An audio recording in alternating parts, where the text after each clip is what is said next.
नमस्कार दोस्तों, कैसे हो? उम्मीद है कि बढ़िया होंगे, ठीक होंगे, ज़बरदस्त होंगे। तो आज हम पढ़ने वाले हैं एनसीईआरटी क्लास 6 हिस्ट्री या फिर हमारे अतीत का चैप्टर नंबर पहला, क्या, कब, कहाँ और कैसे। तो इसके बारे में हम पढ़ने वाले। इससे पहले मैं बता देता हूँ आपको, 6th class geography, 7th class geography NCERT की दोनों जो बुक हैं वो मैंने कंप्लीट करवा दी हैं। आप प्ले लिस्ट में जाकर उन्हें देख सकते हो, ठीक है। और ये चैप्टर है जो हमारा हिस्ट्री का है या हमारे अतीत का है, ये सबसे इम्पोर्टेंट है। एनसीईआरटी में सबसे ज़्यादा इम्पोर्टेंट यही है। तो हम इसी को अभी स्टार्ट करते हैं, उसके बाद में जो बचा हुआ है उसको हम बाद में स्टार्ट करेंगे, ठीक है। तो चैप्टर को स्टार्ट कर देते हैं, देखते हैं चैप्टर में क्या है। चैप्टर का नाम है क्या, कब, कहाँ और कैसे। तो इसमें एक रसीदा नाम की एक लड़की है, वो मन में सोच रही है या अखबार में पढ़ रही है, कल क्या हुआ, परसों क्या हुआ, मतलब पहले क्या हुआ है। तो फिर वैसे ही सोच रही है कि 100 साल पहले क्या हुआ होगा। तो ये उसके मन की जिज्ञासाएँ हैं। तो इस चैप्टर के माध्यम से हम उन जिज्ञासाओं को शांत करने की कोशिश करेंगे। देखो चैप्टर का स्टार्ट कर देते हैं। कैसे पता लगाएं? देखो, ये जानने के लिए कि कल क्या हुआ था, हम टीवी वगैरह देख सकते हैं, रेडियो सुन सकते हैं, या फिर और अगर बोले कि 2 साल पहले क्या हुआ तो हम ऐसे व्यक्ति से मिल सकते हैं जो 2 साल पहले था, या फिर ऐसे बोल दे कि 50 साल पहले क्या हुआ तो कोई बुजुर्ग आदमी से भी मिल सकते हैं जो 50 साल पहले था। लेकिन अगर ऐसे बोल दिया जाए कि 150 साल पहले क्या हुआ तो उस समय हमें थोड़ी सी सिचुएशन का अलग सामना करना पड़ेगा, क्योंकि 150 साल का तो कोई व्यक्ति नहीं होगा कि जिससे हम बात कर सकें और उसके बारे में हम पता लगा सकें कि 150 साल पहले क्या हुआ था। तो उसी चीज़ों को हम देखेंगे। इसके अलावा अगर ये भी बोल दिया जाए कि बहुत साल पहले, 1000 साल पहले, 2000 साल पहले, 4000 साल पहले क्या हुआ, तो इन सब सारी जिज्ञासाओं को शांत करेंगे हम इस चैप्टर के माध्यम से, ठीक है। तो अब देखते हैं, चैप्टर को स्टार्ट कर देते हैं। अतीत के बारे में हम क्या जानते हैं? जो अतीत है उसके बारे में हम क्या जानते हैं? एक तरीके से क्वेश्चन है। देखो, अतीत के बारे में बहुत कुछ जाना जा सकता है, जैसे लोग क्या खाते थे। तो अतीत के बारे में हमें क्या जानते हैं और क्या जान सकते हैं? देखो, लोग क्या खाते थे उस समय, कैसे कपड़े पहनते थे, किस तरह के घरों में रहते थे। हम आकेटकों मतलब शिकारियों, पशुपालकों, कृषकों, प्रशासकों, व्यापारियों, पुरोहितों, शिल्पकारों, कलाकारों, संगीतकारों या फिर वैज्ञानिकों के जीवन के बारे में जानकारी हासिल कर सकते हैं। यही नहीं, हम यह भी कर सकते हैं कि उस समय बच्चे कौन कौन से खेल खेलते थे, कौन सी कहानियाँ सुनते थे, या फिर कौन से नाटक देखते थे, या कौन से गीत गाते थे। इन सब के बारे में हम पता कर सकते हैं, ठीक है। तो हम उन्हीं चीज़ों के बारे में हम थोड़ा सा पता करने वाले हैं, देखते हैं। देखो, लोग कहाँ रहते थे, लोग कहाँ रहते थे। तो सबसे पहले कि पहले उस समय लोग रहते कहाँ थे उसके बारे में हम जानते हैं। देखो, क्या जानते हैं? जो जानते हैं वो ठीक है, नहीं जानते वो अब हम जान लेंगे। देखो, मानचित्र 1 में जो पृष्ठ संख्या 2 पर नर्मदा नदी का पता लगाओ। तो सबसे पहले हम नर्मदा नदी देखते हैं, उसके बाद में हम आगे की चीज़ों के बारे में बात करने वाले हैं। देखो, ये है हमारी नर्मदा नदी। कौन सी नदी है? नर्मदा नदी। यहाँ से मध्य प्रदेश से निकलती है और ये सतपुड़ा की पहाड़ियों से होती हुई अरब सागर में जाके गिर जाती है। तो ये नर्मदा नदी की बात हो रही है। इसके आसपास की चीज़ें के बारे में हम पता करने वाले हैं। देखो क्या है,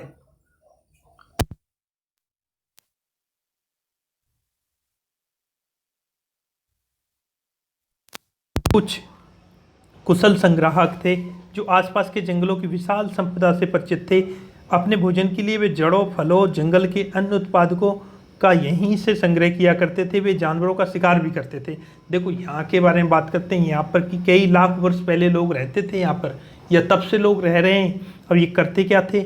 ये कुशल संग्राहक थे। संग्राहक का मतलब कुछ तो, कुशल संग्राहक का मतलब संग्राहक होता है इकट्ठा करना, कि जंगलों से चीज़ों को इकट्ठा करते थे। क्या इकट्ठा करते थे?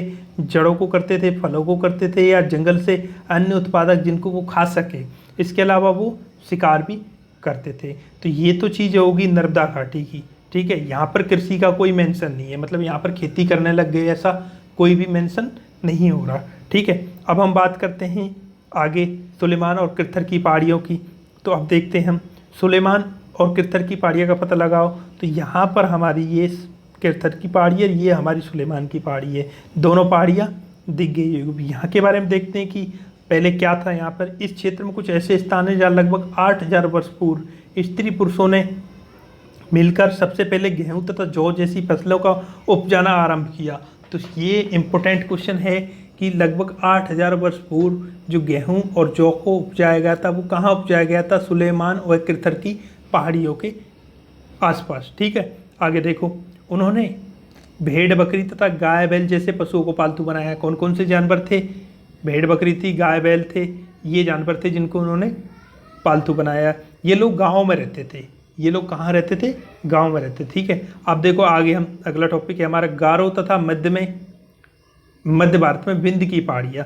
उत्तर पूर्व में गारो की पहाड़ियाँ देते हैं, तो ये हमारी उत्तर पूर्व है, क्योंकि इस तरीके से हमारा मैप होता है। तो यहाँ पर हमारी पूर्व दिशा है, यहाँ पर पश्चिम दिशा है, यहाँ पर उत्तर दिशा है, यहाँ पर दक्षिण दिशा है। ठीक है, तो यहाँ पर उत्तर, इस बीच की दिशा उत्तर पूर्व हो जाएगी, यहाँ पर दक्षिण पूर्व हो जाएगी, ये दक्षिण पश्चिम हो जाएगी, और ये उत्तर पश्चिम हो जाएगी। तो ये दिशाओं को आपको पता रखना है। तो अब उत्तर पूर्व की बात कर रहे हैं, तो उत्तर पूर्व में जो गारो पहाड़ी है इसके बारे में बात की जा रही है, और दूसरी है मध्य भारत में विंध्य की पहाड़ी है। तो इन दोनों के बारे में बात की जाती है। ये कुछ ऐसे क्षेत्र हैं जहाँ कृषि का विकास हुआ। यहाँ पर भी कृषि का, इन क्षेत्रों में कृषि का विकास हुआ है। कहाँ पर हुआ? गारो की पहाड़ियों वाले क्षेत्र में और विंध्य की पहाड़ियों वाले क्षेत्र में। ठीक है, जहाँ सबसे पहले चावल उपजाया गया वे स्थान विंध्य के उत्तर में स्थित है। तो यहाँ पर विंध्य के उत्तर में जो ये जगह है, यहाँ पर सबसे पहले चावल उपजाया गया था। तो आपको सीधा क्वेश्चन बनेगा, सबसे पहले चावल कहाँ पर उपजाया गया? तो आप बता सकते हो विंध्य पहाड़ियों के उत्तर दिशा में। ठीक है, आगे देखो। तो ये तो हमारा पहाड़ियों के बारे में था। अब हम इन पहाड़ियों के बारे में थोड़ी सी एक बार चर्चा कर लेते हैं। चारों के बारे में थोड़ा सा डिटेल में पढ़ लेते हैं, तो देखते हैं क्या है। सबसे पहले हम पढ़ेंगे नर्मदा के बारे में। तो नर्मदा की क्या क्या खासियत है? यहाँ के लोग थे वो कुशल संग्राहक थे। संग्राहक का मतलब जंगल से इकट्ठा करते थे सामान को। ठीक है, क्या क्या सामान थी? जड़ें, फल या जंगल के अन्न उत्पादक थे, और जानवरों का शिकार भी करते थे। ठीक है, 3-4 चीज़ें हैं, ये चीज़ों को आप मेंशन कर लो। उसके बाद में है हमारी कित्तर और सुलेमान की पहाड़ियाँ। तो यहाँ पर कौन कौन सी चीज़ें हैं? पहली चीज़ है कि यहाँ पर 8000 वर्ष पूर्व जो स्त्री पुरुषों ने मिलकर या दोनों ने मिलकर क्या किया था? गेहूँ और जौ उपजाए थे। सबसे पहले क्या उपजाए थे? गेहूँ और जौ। ठीक है, कहाँ पर उपजाए थे? सुलेमान और कित्तर की पहाड़ी क्षेत्र में। कब? 8000 वर्ष पूर्व। कितने वर्ष पूर्व? 8000 वर्ष पूर्व। ठीक है, उसके बाद में कौन कौन से जानवर पालते थे? तो भेड़ बकरी है, गाय बैल है, ये जानवर ये पालते थे। और ये रहते कहाँ थे? ये रहते थे गाँव में। कहाँ रहते थे? गाँव में। जबकि नर्मदा घाटी क्षेत्र में ये मेंशन नहीं किया है कि गाँव में रहते थे। ये लोग संग्राहक थे, तो ये गाँव में नहीं, ये एक जगह से दूसरी जगह घूमते थे। कहाँ पर? एक जगह से दूसरी जगह घूमते थे। ठीक है, अब उसके बाद में हम देखते हैं गारो की पहाड़ियों वाले क्षेत्र को। तो गारो की जो पहाड़ियाँ हैं ये उत्तर पूर्व में हैं। तो यहाँ की खासियत है, यहाँ पर कृषि का विकास हो चुका था। कृषि का विकास हो चुका था। उसके अलावा देखते हैं विंध्य पहाड़ियाँ। तो विंध्य पहाड़ियाँ भी वाले क्षेत्र में भी कृषि का विकास हो गया था। इसके अलावा इम्पोर्टेंट चीज़ है कि यहाँ से विंध्य पहाड़ियों की उत्तर दिशा में, उत्तर वाले क्षेत्र में सबसे पहले चावल का उपजाया गया था या चावल का प्रयोग हुआ था। सबसे पहले चावल कहाँ पैदा हुआ था? तो ये कह सकते हैं विंध्य पहाड़ी के उत्तर में। हम बात कर रहे हैं भारतीय उपमहाद्वीप की। ठीक है, तो ये चीज़ तो थी हमारी जो हमने थोड़ा सा देखा। अब हम आगे देखते हैं। आगे हमारा है कि मानचित्र में सिंधु तथा इसकी सहायक नदियों का पता लगाने का प्रयास करो। तो हम मानचित्र में सबसे पहले सिंधु तथा इसकी सहायक नदियों के बारे में देख लेते हैं। ये हमारी सिंधु नदी है, दिख रही है। ये इसकी सहायक है। झेलम है, चिनाब है, रावी है, व्यास है, सतलज है। ये इसकी सहायक नदियाँ है। और एक दूसरी भारत में जो इम्पोर्टेंट नदी है वो है ये गंगा। कौन सी है? गंगा। इसकी सहायक नदी है यमुना। तो देखो अभी बताएंगे सहायक नदी भी किसे कहते हैं। जैसे ये कोई एक मेन नदी है, ठीक है, और जो इसमें नदी मिलती है, मिलकर ये यहाँ पर मिल जाती है और फिर ये आगे प्रभावित होती है। तो मेन नदी में मिलने वाली नदी को कहते हैं हम सहायक नदी।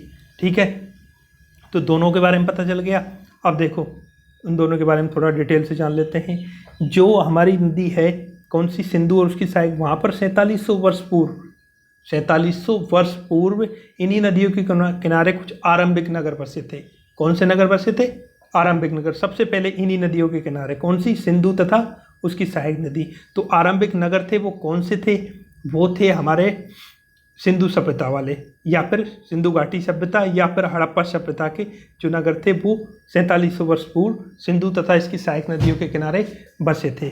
ठीक है, उसके अलावा अब देखते हैं हम जो भारत के गंगा तथा इसकी सहायक नदियों के वाले क्षेत्र में, मैदानी क्षेत्र के बारे में बात कर रहे हैं। तो यहाँ पर जो नगर बसे थे वो 2500 वर्ष पूर्व बसे थे।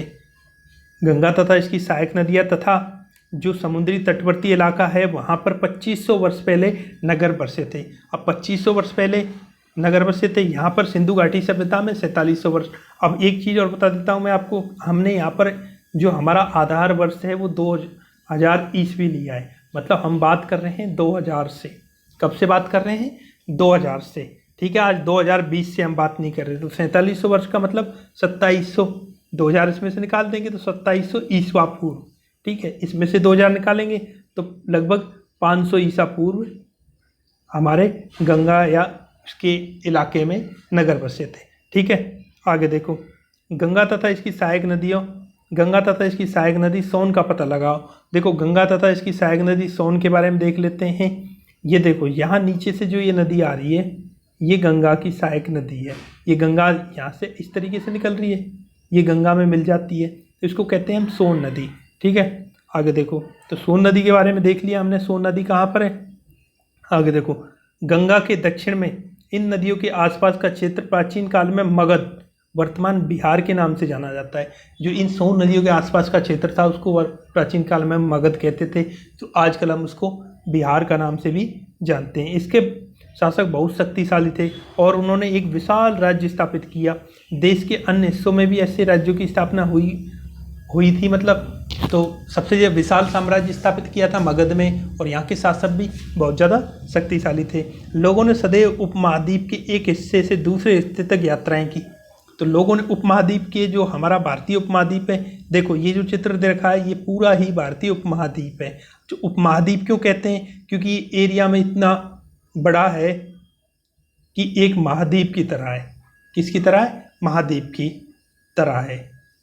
समझ में आ गया? इसलिए इसको हम उपमहाद्वीप कहते हैं, क्योंकि इसकी अपने आप की एक सिक्योरिटी है। देखो, इधर हिमालय पर्वत है, इधर ये पहाड़ियाँ सुलेमान के थर की है, इधर गारो खासी की पहाड़ी है, इधर अरब सागर है, इधर बंगाल की खाड़ी है। तो अपने आप में एक सिक्योरिटी है ये, तो इसीलिए हम इसको उपमहाद्वीप कहते हैं। लगभग महाद्वीप की तरह ही है, ठीक है। तो लोगों ने उपमहाद्वीप के एक हिस्से से दूसरे हिस्से की यात्राएं की। तो यात्राएं ऐसा नहीं है कि बहुत आसान थी, कभी कभी वो हिमालय जैसे ऊंचे क्षेत्र में जाना पड़ता था, पर्वतों में, कभी पहाड़ियों में, कभी रेगिस्तान में, कभी नदियों तथा कभी समुद्रों के कारण यात्रा जोखिम से भरी हुई होती थी। फिर भी ये यात्रा उनके लिए असंभव नहीं थी, मतलब जोखिम था लेकिन ऐसा नहीं था कि नामुमकिन हो। अतः लोग काम की तलाश में, तो यात्राएं उन्होंने क्यों करी थी इसके बारे में हम देख लेते हैं। सबसे पहले कि उन्होंने की थी यात्रा काम की तलाश में, या फिर कभी कोई प्राकृतिक आपदा आ गई या मुश्किल आ गई, वहाँ पर रहने लायक नहीं रही जगह, तो वो दूसरी जगह चले गए, ठीक है। कभी कभी उन्होंने सेनाएं दूसरे क्षेत्र पर विजय हासिल करने के लिए जाती थी, तब भी वो यात्रा करते थे। इसके अतिरिक्त जो व्यापारी थे उनके काफिले थे, वो भी जहाज़ों से, काफिले में तो जहाज़ों से जाते थे या फिर कभी पैदल जाते थे, तो वो मूल्यवान वस्तुओं वगैरह को लेके एक स्थान से दूसरे स्थान पर जाते रहते थे। इसके अलावा जो धार्मिक गुरु थे वो भी अपने धर्म के प्रचार के लिए एक जगह से दूसरी जगह जाया करते थे, एक गांव से दूसरे गांव या एक कस्बे से दूसरे कस्बे जाया करते थे। कुछ लोग ऐसे थे जो एक्साइटमेंट थे नई जगहों को देखने के लिए या रोमांच के लिए या घूमने के लिए भी, वो एक जगह से दूसरी जगह जाना चाहते थे, ठीक है। इन सभी यात्राओं में लोगों को एक दूसरे के विचारों को जानने का अवसर मिला, एक दूसरे के विचारों का जानने का अवसर मिला, ठीक है। देखो, एक बार फिर से मानचित्र एक को देखो और वहाँ पर पहाड़ियाँ पर्वत समुद्र इस उपमहाद्वीप की प्राकृतिक सीमा का निर्माण करते हैं। हालांकि लोगों के लिए इन सीमाओं को पार करना आसान नहीं था। इन्होंने ऐसा चाहा इसलिए वो ऐसा कर सके, मतलब जो मन में चाहता है कि मुझे इधर ये काम करना है, चाहे कितना ही डिफिकल्ट हो वो कर सकता है। वे पर्वतों की ऊंचाइयों को छू सके तथा गहरे समुद्रों को पार कर सके, क्योंकि उन्होंने मन में सोच रखा था। उपमहाद्वीप के बाहर से भी कुछ लोग यहाँ आए और यहीं बस गए। लोगों के इस आवागमन ने हमारी सांस्कृतिक परंपराओं को समृद्ध किया। कई सौ वर्षों से लोग पत्थर को तलाशने, संगीत रचने और यहाँ तक कि वे भोजन बनाने के नए तरीकों के बारे में एक दूसरे के विचारों को अपनाते थे। तो ऐसा नहीं है कि कोई भी चीज़ है उसको एक साथ में ही सीख गए। वो जब एक दूसरे लोग इधर से उधर जाते या फिर यात्राएं करते थे, तब वो कुछ ना कुछ अपने साथ में नई चीज़ लेके आते थे सीखने के लिए। जो नई चीज़ें होती वो वहाँ के लोग सीखते और जो उन जिधर वो जाते थे वहाँ के लोग उनसे नई चीज़ सीखते थे। अब देखो हम देख लेते हैं थोड़ा सा उपमहाद्वीप में कौन कौन से देश आते हैं, उनके बारे में हम थोड़ा सा देख लेते हैं। देखो भारतीय उपमहाद्वीप में कौन कौन से देश हैं। देखो ये सुलेमान की पहाड़ियाँ है, तो ये हमारा एक तरीके से बॉर्डर हो गया, इधर हिमालय का क्षेत्र बॉर्डर हो गया और इधर ये बॉर्डर हो गया।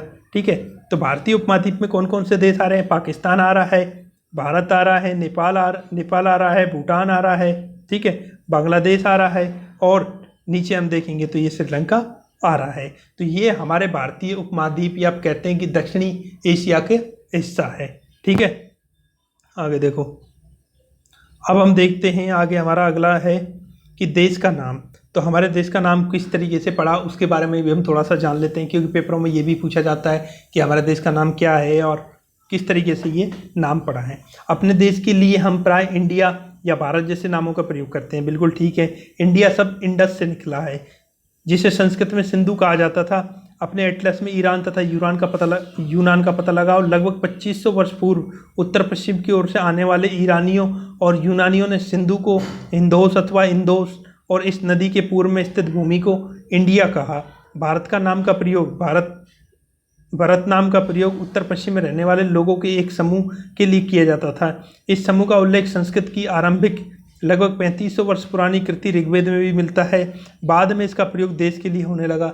देखो थोड़ा सा हम जान लेते हैं, डिटेल से समझ लेते हैं क्या चीज़ है ये, इसके बारे में कि देश का नाम किस तरीके से पड़ा। कि ये हमारा देश है। जब यहाँ से इधर से जो ईरानी लोग आए, तो ईरानी लोग इधर से आए और ये उनको सिंधु नदी दिखी। कौन सी नदी दिखी? सिंधु नदी। तो इस सिंधु नदी को क्या बोलते थे? हिंदू। क्यों बोलते थे हिंदू? क्योंकि वो जो ईरानी लोग थे वो से की जगह है का उच्चारण करते थे। किसका उच्चारण करते थे? है का। और जो इस सिंधु नदी के इधर वाले जो क्षेत्र था, यहाँ पर रहने वाले जो लोग थे उन्हें वो कहते थे हिंदू। क्या कहते थे? हिंदू। और इसी आधार पे हमारे देश का नाम हिंदुस्तान पड़ा था। ये पर्टिकुलर एक जगह का था, पूरे देश का नहीं था। लेकिन बाद में समय बदला, परिस्थिति बदली और हम पूरे इसको हिंदुस्तान कहने लगे। अब देखो इंडिया कैसे पड़ा कि इधर से यूनानी आए आगे से, तो यूनानी इस नदी को, सिंधु को कहते थे इंडस। क्या कहते थे? इंडस। और इसके इधर वाले क्षेत्र को कहते थे वो इंडिया या फिर इंडियन। ठीक है, समझ में आ गया। तो इंडस या इंडिया किसने नाम दिया? यूनानियों ने। और हिंदू किसने नाम दिया? ईरानियों ने। समझ में आ गया दोनों? ठीक है, आगे देखो। तो ये भी समझ में आ गया होगा कि हमारे देश का नाम किस तरीके से पड़ा। अब देखते हैं अतीत के बारे में कैसे जाने। तो हम अतीत के बारे में किस तरीके से जान सकते हैं उसके बारे में भी देख लेते हैं। अतीत की जानकारी हम कई तरह से प्राप्त कर सकते हैं। इनमें से एक तरीका अतीत में लिखी गई पुस्तकों को ढूंढना और पढ़ना है। तो जो पहले के बारे में जानेंगे तो सबसे बेटर तरीका तो यही है कि वहाँ की कुछ किताबों को ढूंढें, उनके प्राचीन काल की, और फिर उनको पढ़ें। ठीक है, उसके अलावा ये पुस्तक हाथ से लिखी होने के कारण पांडुलिपि कही जाती थी। जो पुस्तकें थी वो ज़्यादातर हाथ से लिखी हुई होती थी, क्योंकि पहले मशीन तो थी नहीं, प्रिंटिंग मशीन वगैरह तो होती नहीं थी जो मशीन से छप जाए। इसलिए इनको क्या कहते थे? पांडुलिपि। जो भी चीज़ को हाथ से लिखते थे उनको पांडुलिपि कहते थे। अंग्रेजी में पांडुलिपि को मैन्युस्क्रिप्ट कहा जाता है। ये लैटिन शब्द मेनू, जिसका अर्थ होता है हाथ से निकला है। पांडुलिपियाँ प्राय किसकी बनी होती थी? एक तो थी ताड़ के पत्तों की या हिमालय क्षेत्र में उगने वाली एक बुर्ज नामक पेड़ की छाल थी। तो पांडुलिपि किसकी बनती थी? ताड़ पत्तों की। और दूसरा हिमालय क्षेत्र में एक बुर्ज नामक पेड़ की छाल पे भी विशेष तरीके से तैयार भोजपत्र पर लिखी जाती थी। किस पे लिखी जाती थी? भोजपत्र पर। ठीक है, आगे देखो, इसके बारे में थोड़ा देख लेते हैं। पांडुलिपि से ताड़पत्रों से बनी एक पांडुलिपि का पृष्ठ ये दिख रहा है, ये ताड़पत्रों से बनी हुई है। ये पांडुलिपि लगभग 1000 वर्ष पहले लिखी गई थी। किताब बनाने के लिए ताड़ के पत्तों को काटकर उनके अलग अलग हिस्सों को एक साथ बांध दिया जाता था। बुर्ज पेड़ की छाल से बनी एक ऐसी ही पांडुलिपि को तुम यहाँ देख सकते हो। जो दिख रही है ये बुर्ज पेड़ की छाल से बनी हुई है। इसके अलावा ताड़पत्तों से भी पांडुलिपियाँ बनती थी। ये हाथ से लिखी जाती थी, क्योंकि पहले प्रिंटिंग प्रेस वगैरह तो होती नहीं थी। ठीक है, आगे देखो। इतने वर्षों में इनमें से कई पांडुलिपियों को कीड़ों ने खा लिया तथा कुछ नष्ट कर दी गई। फिर भी ऐसी कई पांडुलिपियां आज भी उपलब्ध हैं। प्रायः ये पांडुलिपियां मंदिरों और विहारों से प्राप्त होती है, क्योंकि जनरली वैसे तो कोई घर में रखेगा नहीं, ज़्यादातर तो मंदिरों में ही रखी हुई होती हैं, या फिर जो विहार होते हैं बौद्ध विहार उनमें थी ये। इन पुस्तकों में धार्मिक मान्यताएं, व्यवहार, राजाओं का जीवन, औषधियाँ तथा विज्ञान आदि सभी प्रकार के विषयों की चर्चा मिलती है। तो ज़्यादातर इनमें क्या चर्चा मिल रही है? धार्मिक पुस्तकें होती थी इनमें, धार्मिक मान्यताओं के बारे में क्या रूल थे, राजाओं का जीवन किस तरीके था, कौन कौन सी दवाइयों के बारे में, या फिर विज्ञान के बारे में या टेक्नोलॉजी के बारे में, ज़्यादातर इनमें यही चर्चा मिलती थी। इसके अतिरिक्त जो हमारे यहाँ पर महाकाव्य हैं एवं कविता नाटक भी हैं, जिनसे हम प्राचीन समय के बारे में पता लगा सकते हैं।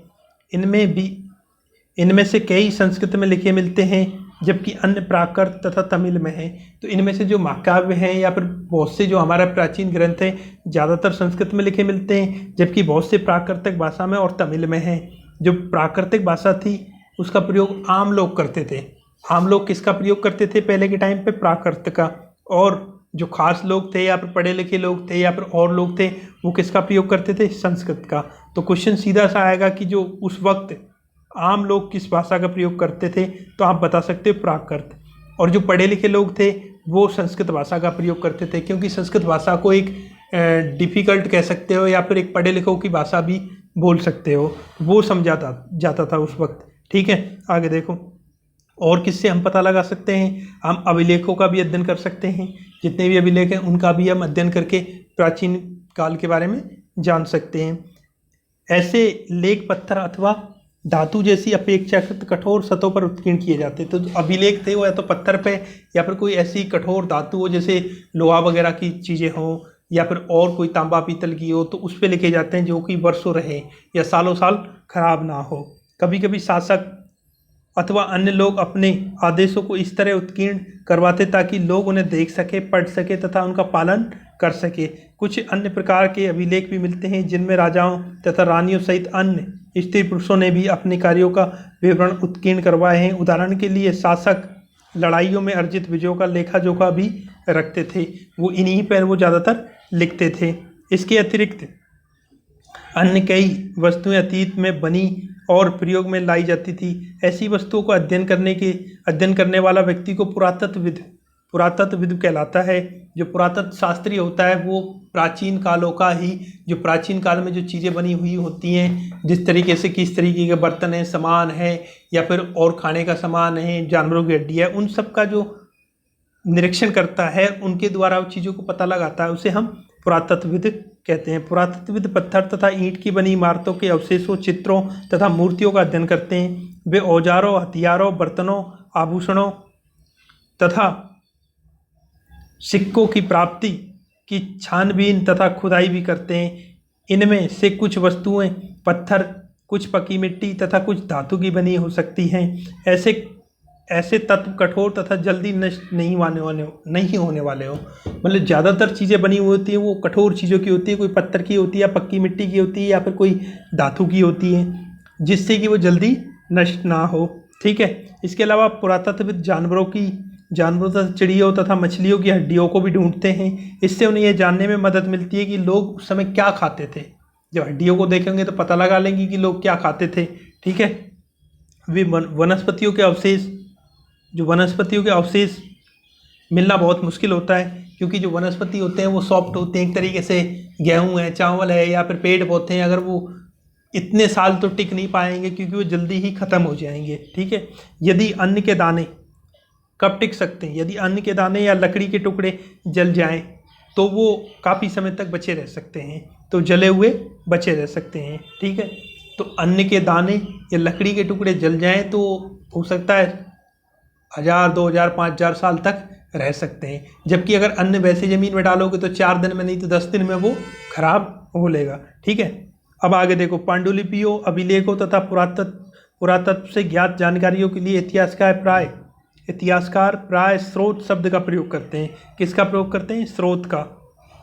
स्रोत कहते हैं कि हमने इन स्रोतों से इन चीज़ों का पता लगाया। ठीक है, इतिहासकार उन्हें कहते हैं जो अतीत का अध्ययन करते हैं। स्रोत से प्राप्त होते ही अतीत के बारे में पढ़ना बहुत रोचक हो जाता है।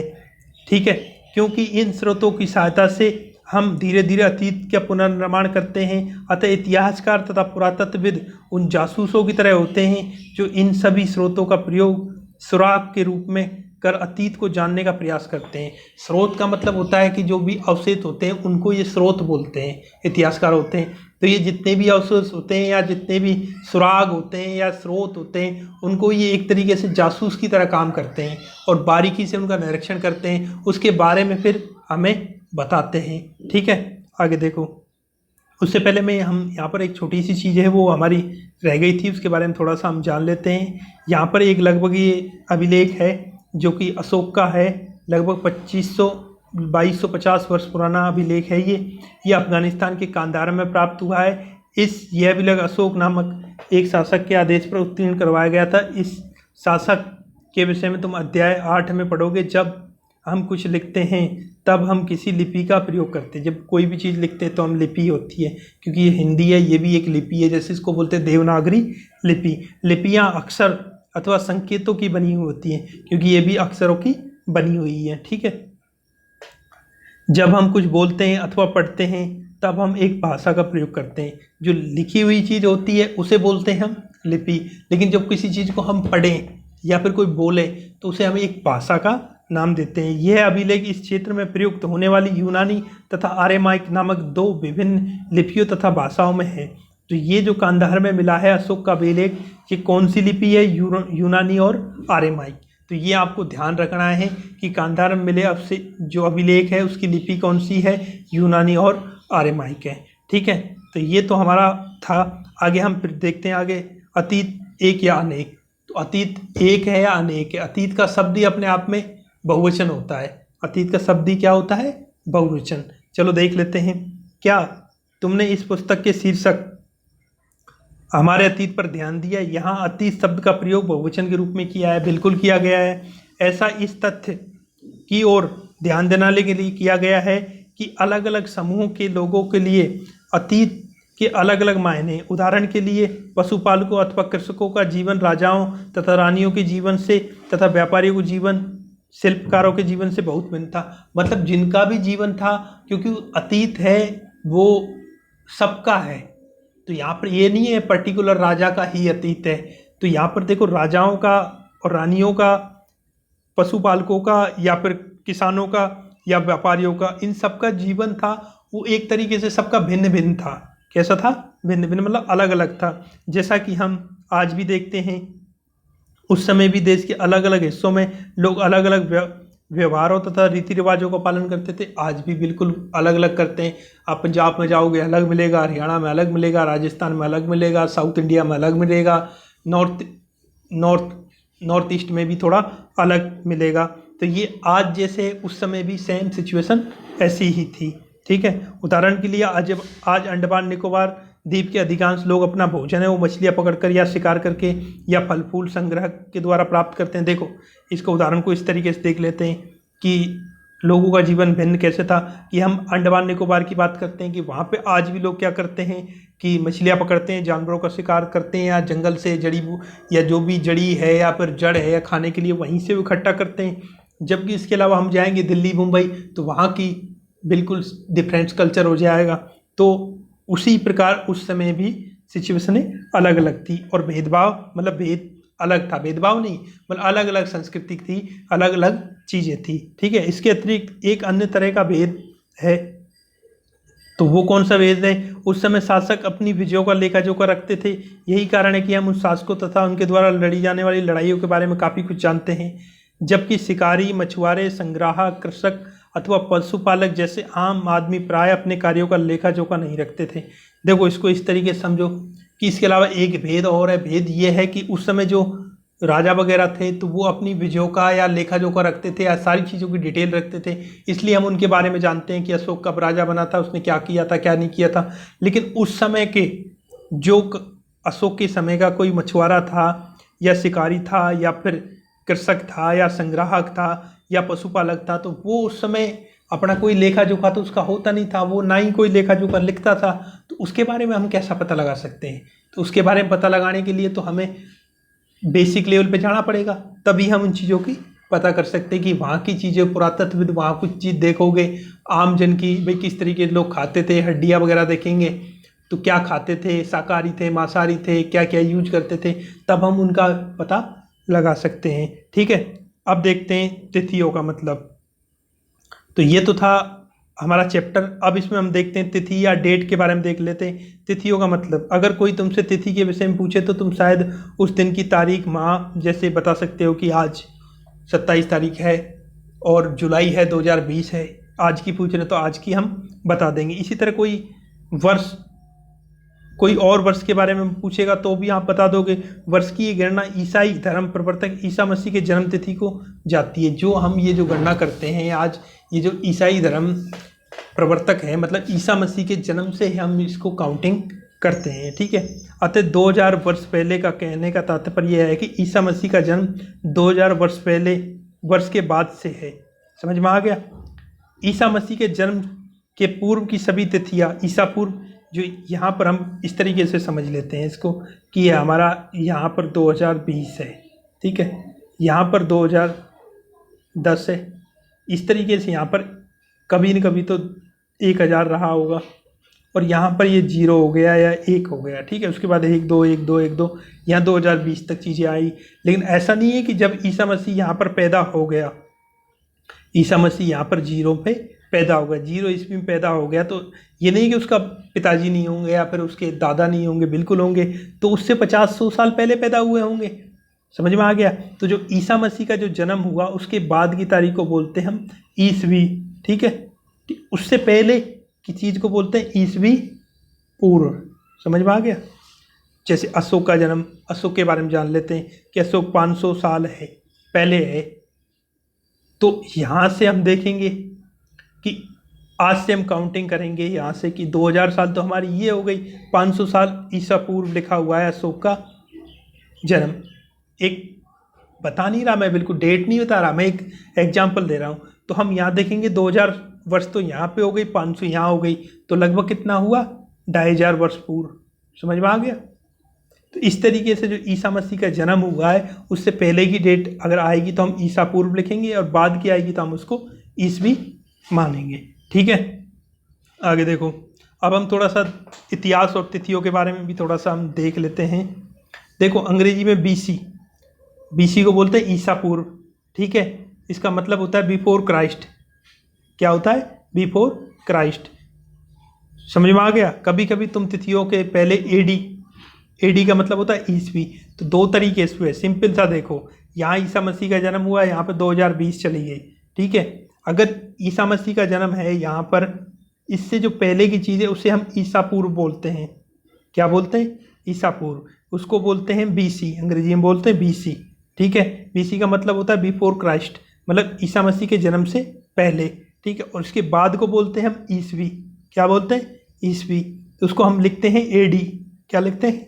एडी। एडी का मतलब होता है कि एडोडामनी नामक दो शब्दों से बना है कि ईसा मसीह के जन्म के बाद। ठीक है, तो ये दो चीज़ याद रखनी है। जन्म से पहले की डेट हो तो उसे ईसा पूर्व कहेंगे, उसको बीसी से दर्शाते हैं। बीसी का मतलब बिफोर ऑफ क्राइस्ट है।